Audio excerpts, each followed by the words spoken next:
Hello everybody, my name is Kevin Fleming from Playa Mariana. I am the developer of the Playa Mariana oceanfront community, about an hour outside Managua and 5 to 10 minutes from Masachapa, Pochimil Viejo.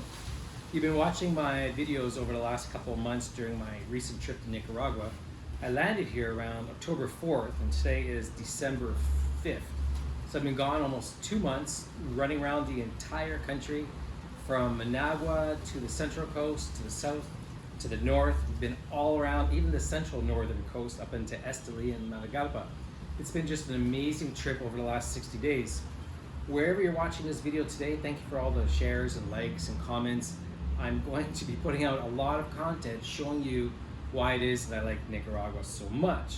And so you might say, what have you been doing here for 60 days? Well, it's been some time since I was in Nicaragua back in March, and there was a lot to do, especially with the Coastal Highway that was under construction and started back in September. So I was really curious to see what was going on site. Now, before I tell you all that, you should know that the background is the Mombacho volcano, and I'm in Granada right now, where I've been for the last 2 months as base camp, traveling around the country. And Granada, it's a very interesting 500-year-old city, and it has its traditions, especially during the last 10 days. Fireworks go off at like 5 in the morning, and it's like bang, bang, bang. And it could be a little bit annoying at times, but that's all part of the experience in Nicaragua. Now, I'm often asked how I got started with Nicaragua, and that's a very interesting story, so let me tell it to you. Now, it's 5 o'clock, and you're gonna see the sun start to set. It gets dark at about 5:30. So let's see how things go with the lights on and the fans, and hopefully you hear me just fine. So my story of Nicaragua, one, is very simple. It's just a love story. I'm just simply a boy from Canada who, living in the lower mainland, Vancouver, British Columbia, Canada, met a girl one night. A night in which I wasn't even gonna go out in that evening, and it changed my life. Now, I won't get into all the details of how we met, but let's just say the night that we met, I took up enough courage to walk up to her, and my wife right now is Nicaraguan, you can imagine. So I saw this Nicaraguan woman standing by herself, and I decided to go up to her, and in my best Spanish, or worst Spanish, depending upon how you look at it at the time, I was like, hola, ¿cómo estás? And we started a conversation. And that night she told me that she was moving to Nicaragua. And I was like, wow, Nicaragua, that's interesting. Tell me more about Nicaragua. Crazy people aren't scared of anything. So maybe you've heard the story before, but it was a couple hours after that, we got to talking, and I was absolutely in love with the idea of this exotic country called Nicaragua. Now, at this particular time, I hadn't even been to Mexico, so Nicaragua was going to be a very interesting experience. So my wife, now of 21 years, and the mother of my 4 children, all Nicaraguan, Canadian and American, we have quite a mix, she was finishing university, and she was in her last year of school. And as such, when she finished, she told me that she wanted to move back to Nicaragua, and so that's where we were going to have our wedding. Now, I got to go back a few seconds, because when I met my wife that night, I was in love at first sight. And I knew that was going to be it for me. So it was only 4 months later that I officially proposed in January of 2004. My wife finished school in April of 2004, and then we got married in Nicaragua in 2004. Yeah, so a lot happened in 1 year. So from that particular experience, when I went to Nicaragua for the first time, it was to get married. And we spent a month in Nicaragua for our honeymoon. And that was an interesting period as well, because we spent a lot of the time actually looking for property, because before we came to Nicaragua, we kind of already knew that we were going to be involved in the real estate business.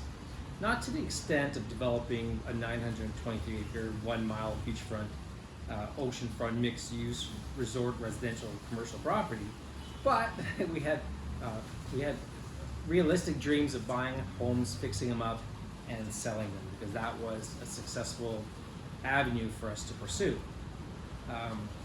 That being said, when we returned from our honeymoon, it was December 2004, and I went to my wife, I said, listen, Maria, if we're gonna look for land, we can't do it from the lower mainland Vancouver, so you're gonna have to go back to Nicaragua as soon as possible.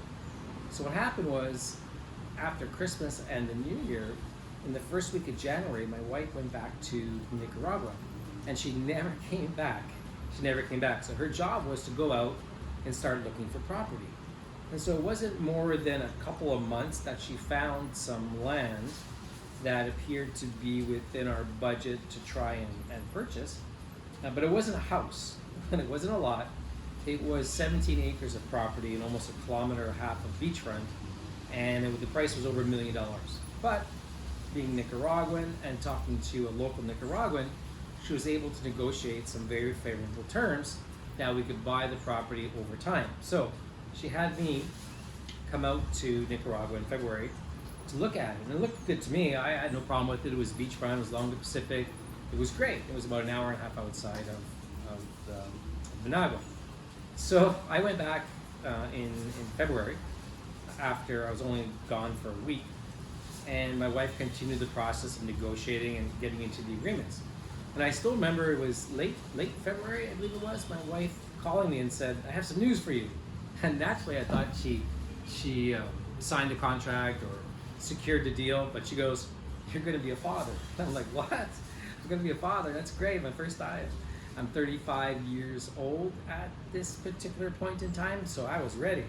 So I was really happy, and I still remember that day exactly where we're standing in Vancouver, British Columbia, when she told me the news. So it was still another 4 months before I saw my wife again. And that's when I quit my job and moved to Nicaragua. So when you're thinking about your life overseas, whether you're going to buy property or you're looking to move with a family or without, understand that from a Canadian standpoint of view or North American standpoint of view, I did that with no job, no family, no friends, and broke from a destination wedding. Now, I had a bit of a soft landing with Maria and her family, but for the most part we were on our own. It was just Maria and I. Maria doesn't have a dad, so there wasn't any parents or grandparents already in Nicaragua. Having said that, Maria did live with her grandmother, who she grew up with as her mom, and she came to Nicaragua with us, and we all started living as a family. And then when our first son was born, well, the story goes on from there to 4 more kids. Now, this is all happening in 2005. Yeah, 2005. 2005, we found our first property. But in Nicaragua, not all things are perfect. Now, when buying land, we're going to get into that in another video, another time, and another event. But you do your best to do your due diligence, and we did so with hiring what we thought was a great attorney. We went to buy land, looking for title insurance policies. We did that, and still taking those considerations, we ran into some problems with our first property purchase with title defects. And that was some experience, let me tell you, for another time. But you can't let those small things bother you too much. So although it took us a couple of years to resolve that problem and about $300,000 in cost, we took care of that. Now, that leads us to where we are today. Now it's 2025, December. This more or less is our 20th year anniversary in Nicaragua doing business as real estate developers, investors, people who have been living, doing business, earning income, and generally enjoying what Nicaragua has to offer. Now, this country, I can't explain it to you. It's in my soul now. And after being here for the last 2 months and reconnecting with the people, reconnecting with the places, reconnecting with the professionals, whether it be civil engineers or water engineers or electrical engineers or architects or topographers or any of the number of people, even the people who were so kind to rent us this house, who were just absolutely, completely amazing. It's been an amazing experience. This has got to be one of the most enjoyable experiences I've had over the last, in my lifetime, reconnecting with everybody. And it's been very emotional because as I drive around and I look at the culture of Nicaragua, whether it's the yellow school buses, I seem to be attracted to those yellow school buses, or it's the kids on horse carts on the highway, or it's just the hardworking people getting off work and getting the little tuk-tuks, the mini taxis on the road, or you're outside the city on the dirt roads and people are on motorbikes with two, sometimes four people, or they're riding their bicycles through the mud. It's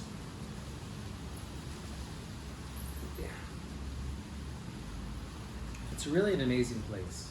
And when you come with an open mind to wanting to experience something new, Nicaragua, hands down, is going to be very difficult to challenge and for sure beat. And learning Spanish would be good. Knowing Spanish would be amazing. Having or being able to speak it perfectly, not necessary. I speak Spanish somewhat, enough to get me by where I'm not worried about not understanding what someone's telling me or being able to communicate what I want. But as long as you try, you're going to get along just fine in the country. That's all the locals really want. And when you start to take your time to see behind the curtain of what's really happening in the country, you realize that Nicaragua really is a safe place. And from the numbers, it reports to be the safest country in Latin America. And from a location standpoint of view to North America specifically, I mean, you can't be 2 hours from Miami or 3 hours from Houston. It's really a short flight to get into the country. And the number of tourist attractions, I've been here 60 days and I've seen a lot, like more than probably most people will see in their lifetime in the country. And I've still barely even scratched the surface of stuff that I haven't been able to see. And the stuff I have been able to see, I've been going by really quickly, taking like an hour in one location, when you really could take almost a day, or at least a half a day, especially when you go up north to Managalpa and the coffee farms, or Esteli, in around the cigar manufacturing locations. It really is great. Or you go down south where you're going to spend time in Tola or Rivas, or visit any number of the great projects like Guacalito or Rancho Santana or Iguana Beach, or you're going to be in the Central Coast and you can go visit our friends over at Grand Pacifica, or in the north to Marina Puesta del Sol. Those are the 4, 5, 6 critical projects that are leading the way in the country today and have been in development over the last 20 years, even when we started. Now, we're a little bit behind for a number of circumstances and delays and financing, and that's just part of the experience of developing real estate in the country. And we're back and we are pushing forward very strong right now. In fact, now's a great time to plug 3 events that are upcoming that you're going to want to pay attention to. Remember, it's December 5th today, wherever you're watching this video. So in January, the 19th to the 23rd is going to be our 5-day, and it's free, One Country Away Challenge. And this is where I'm going to go live for 5 days in a row, 1 hour a day, 2 hours for our VIP members. And I'm going to explain to you everything you need to know about buying international real estate. And the focus on this is to help you avoid the common mistakes that people make, because after 20 years, we've picked up a few tricks and we've learned our few lessons, and these are things that I'm going to pass on to you over these 5 days. And we will have a special emphasis on Nicaragua. Now, I am going to try and sell you something. 100% I'm going to try and sell you something at the end of these 5 days. That is, I'm going to try and sell you something on a new opportunity in a country perhaps where you've never been. I'm going to sell you on the opportunity of diversifying your investment to help fight against inflation. I'm going to help sell you on the idea that owning international real estate is a perfect hedge that you should have in your portfolio. And I'm going to sell you on coming to our February online launch of phase 3 in our particular project of our beachfront real estate residences that will be for sale within our future forthcoming Grand Hotel. The hotel is going to be situated within Playa Resort, which is within Playa Mariana. So let me repeat that. Playa Mariana Oceanfront Community is comprised of 923 acres of land on 1 mile of beachfront. And within 50 acres of that is Playa Resort. And we're going to be releasing within Playa Resort the hotel beachfront residences that will be for sale. And we may or may not have some of the oceanfront and beachfront home sites remaining. That remains to be seen, but I encourage you, wherever you are and whenever you're watching this video, look for the links below and go check it out and register to get on the wait list, because this event you're not going to want to miss. Now, for those of you who purchase real estate, the next step always is to come down and see your land after you place your deposit. Therefore, in March, we are hosting a groundbreaking discovery event here in Nicaragua, and that's going to be March 19th to the 22nd. And you're really going to want to get involved in this event. So whether you're buying real estate or you're just watching what's going on from the sidelines, this is an opportunity to come into country and see for yourself what Nicaragua has to offer as a great value proposition and the next great tourist destination in the emerging market of Central America. So look below in the description box and the links, wherever you're watching this, on Instagram, on Facebook, on YouTube, on Snapchat, okay, TikTok. There will be a link to our event page, and all 3 events are on that page, and it's a place where you can go and branch off to get more information for what it is that you're searching for. So that's a lot of mouthful. What time is it? 5:15, and I think in the background you might be getting to notice it's getting dark out.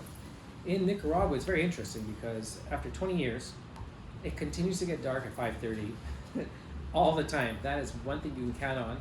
The same as you can count on it being light at 5:30 in the morning. So generally people get a really early start here in the country because it's hot. It's really hot here. There are areas in the mountains where it's cooler, for sure. So the temperature usually is around 30 to 33 degrees Celsius.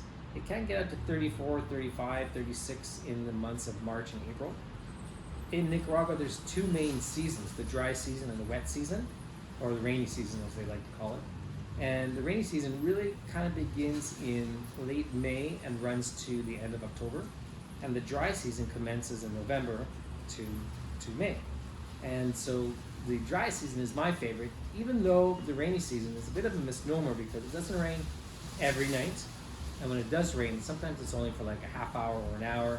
You get this really fast downpour and it's gone. Or maybe during the day you might get one of those showers that come in the afternoon, but then it dries up an hour later and you can barely tell it even rained. Now, what was interesting, very interesting, is when I lived in Nicaragua for almost 10 years, I never really traveled much to our project from Managua in the rainy season because there really wasn't much going on or there wasn't anything new to see. And the roads aren't always the greatest. On the back roads, we have 8 kilometers of dirt road that you need to travel to get to the project. And the project is located in the area of Masachapa, Pochimil. But there's 8 kilometers of dirt road from the Pochimil area where the tourist center is. And sometimes it can get really messy. And I remember in the first 65 investors that we have in the project, going to the project with almost each and every one of them. And I remember we used to laugh, like, I used to say, these are the best dirt roads in the country. Now at the time, all the projects had dirt roads, but some of them down south, where the popularity of the projects were more popular, there was sometimes you had to travel 15, 20, 25 kilometers on a dirt road. And in the rainy season, you weren't sure if you could even make it. And I've been through some of those roads in the rainy season, and they're pretty messy. You definitely need to be traveling with a 4x4 in the country. And this year, we were no exception, even though we only got 8 kilometers of dirt roads. I know they're hard packed underneath, and I've traveled on them before, so I wasn't worried about getting stuck. But you still need a 4x4. So a lot of the videos that you're watching from October, it's been cloudy, at least the recent ones, it's really messy. And with the coastal highway being constructed on our property, trucks are going back and forth and they're hauling dirt. And those machines, of course, they can go through the mud no problem. But in a regular truck, there were some points in time where I was like, I don't know if I'm going to make it through here. In any case, you'll see all the videos that will slowly come out over the next couple of months, maybe in the next 6 months, because believe it or not, over 60 days, I took well over 5,000 pictures and videos. And some of those videos are, between 10 seconds to 2 minutes. And it was a lot of effort. And all this footage is going to be released to you in the coming months. Now, something that I'm really proud about that I want to share with you is in the new year, starting the first week of January, we're going to release our first season of Empire of the Lands. This is a new show that I've created, and in the first season, it's all going to be about Nicaragua. And you're going to learn about Nicaragua's history, dating back to the time in which you could say land was passed through generations and bloodlines, all the way to now where we're getting pretty close to tokenization and blockchain. And the purpose of the of this series is to take you through land ownership in Nicaragua, how it's come about and passed through generations, hands, and governments and dictatorships over time to where we are today, and to explain to you the different titles that are in Nicaragua and other important facts and features that you need to know that create value when you purchase property in Nicaragua, but also how to purchase property in Nicaragua safely and what are the steps in which you take to go forward and do so. So this is Empire of Lands. It's a new series. Nicaragua is the first core season that we're going to be focused on. There's close to 30 episodes in the first season. We've already written them and scripted them and almost putting together all the videos, and almost like a Netflix series, you're going to be able to binge on this when we start to release it. So look for that on YouTube, premiering on our Playa Mariana channel on YouTube, and I'm sure you're going to find that with ease. Also, what else can I tell you that's upcoming? Oh, something else. Are you guys ready for this? We are going to be featured in the LA Times coming up later this month. A report was done by One Media on behalf of the LA Times to be published both online and in print. And they were in country for almost 6 weeks, a couple months back, interviewing all of the industry leaders and the heads of big projects and people who are, you might say, what's the word I'm looking for? I don't want to say kingmakers, that's not the word I'm looking for. Titans of their industry, you might say. In any case, they went to agricultural, farming, coffee, cigar manufacturing, and real estate. And we were focused as one of the real estate projects up and coming in the country of Nicaragua, in the emerging market, specifically focusing on our impact real estate, which is a passion of mine, with our philanthropic efforts of giving back into the community from everything that we're doing in Nicaragua. So watch for that article to drop very, very soon. We did put a small promo in that article, so you'll see a QR code. And when you scan that QR code, it'll take you to our Playa Mariana website where you can register for more information. So watch for that in the coming weeks or months, whenever you see and watch this video. We're really proud of that. And about impact real estate, many of you don't know, but we do have a futures program here in Nicaragua. One of the things that is close to me is the foundation that we started called Fundación Grupo Mariana. And I did this very early on back in 2008 because it was going to be an extension of our efforts in Nicaragua, not just to be real estate. One of the things that impacted me the most in the country of Nicaragua is it is known to be one of the more poorer countries in the region, but until you're in the country and you witness the poverty and how people live in the rural life, or even in Managua, it hits you hard, especially if you're not used to that. And it was a bit of a culture shock to me to watch 4, 5, and 6-year-olds holding squeegees on the streets of Managua, or in the countryside where our projects are located. We try to do our best when we can to help out in the schools and to help fix some of the amenities that they have. And I remember being at one school specifically, and I remember asking the kids in the class, and I was standing there, and I was like, "Oye, ¿qué desayuda?" Which means like, "What'd you have for breakfast?" more or less. And one by one, the kids who were maybe 6, 7, 8 years old in this classroom, they were like, "Café." Another one would be arroz, rice. Frijoles, café. And about 80% of the people, the kids, were coming to school just on coffee. That's it. And it got to me. And that was a day that I knew that something was going to change in me, for one, but in how we wanted to make an impact in the country.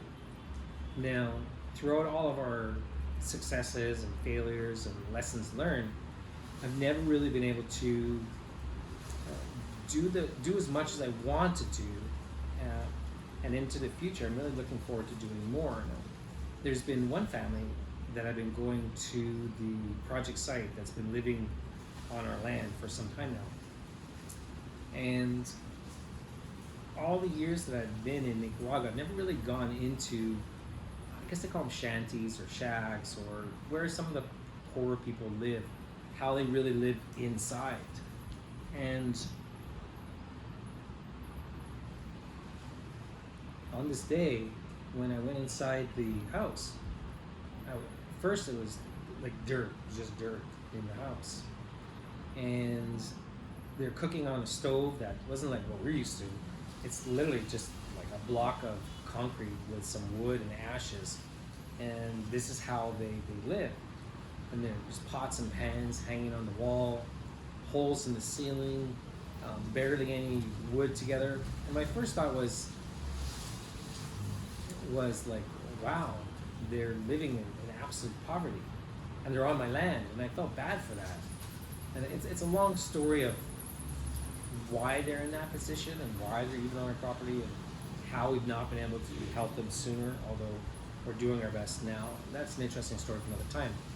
But I was taken aback by the children also, because for the most part, there's 6 people living in this house, and I'm looking at the bedrooms, and again, still all dirt floors. Everyone's basically not wearing any shoes, and I was in shock.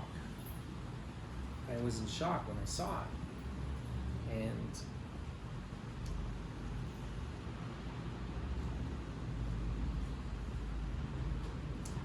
the importance of trying to do good starts with the people that are closest to you. And now that the project is moving forward, and you're watching lots of videos of me showing the land and the beachfront, and yes, it's valuable, yes, it's beach you want to own, but we're not just selling real estate here at Grupo Mariana. You have to understand this project is a legacy project for me, and it really means nothing to me if the people in and around the community don't succeed at the same time. I have 4 children, and they're privileged to have grown up the way that they have, to not have seen how other people live in this sort of poverty, to want to do good. And we can't always help everybody, but we can certainly help the people that are closest to us. And so we have 2 avenues through our company, whereby 5% of all the closed sales goes back to performing some philanthropic effort in our community, or starting with the people that are closest to us and branching outward. We also have a digital arm of Grupo Mariana. It's called Meta Mariana, and we got involved in the NFT side of things and tokenization 3 years ago. And this is a collection of digital art whereby we pledge 50% of all sales to Fundación Grupo Mariana to turn that back into the community, so the kids can go to school and not be hungry. So the people that live in and around our community or will come and work will have a place to live. And I can tell you right now, in my lifetime, probably we're only going to be developing 100 acres of land in my lifetime out of 923. And you'll see in future endeavors the master plan and how it shows the front side of the ocean, but on the back side is a lot of land that we still own, and we're going to start turning that into agricultural land, and as much as possible donate the produce and the production of those crops back into the community, so at least no one's hungry in and around our community. Most of the land around us is sugarcane fields, so that doesn't exactly feed the people except for working. But we have 200-300 acres of land that we're going to start to plant and harvest next year, and I'm committed to donating all that food, minus whatever cost it takes to bring that production. But it's a complete non-profit effort from our Fundación. So I encourage you to follow along in what we're doing and watch the progress, watch the videos and see what we're doing. And when this touches your heart and there is something that you want to do, feel free to reach out. Anywhere in the links of this video, there'll be an email as well, and you can reach out to me personally, and we'll give you an idea of how you can get involved and take part in what we're doing here in Nicaragua. So it's 5:30 now. You've heard some of those bells in the background. Those are the cathedrals all that popping and fireworks. They're celebrating a 500-year-old tradition here in Nicaragua. And that's what I have to tell you today. So as a recap, for those of you who don't know, my name is Kevin Fleming. You're just watching this video for the first time. I'm the developer, founder with my wife, Maria Herrera, of Playa Mariana Oceanfront Community in Nicaragua.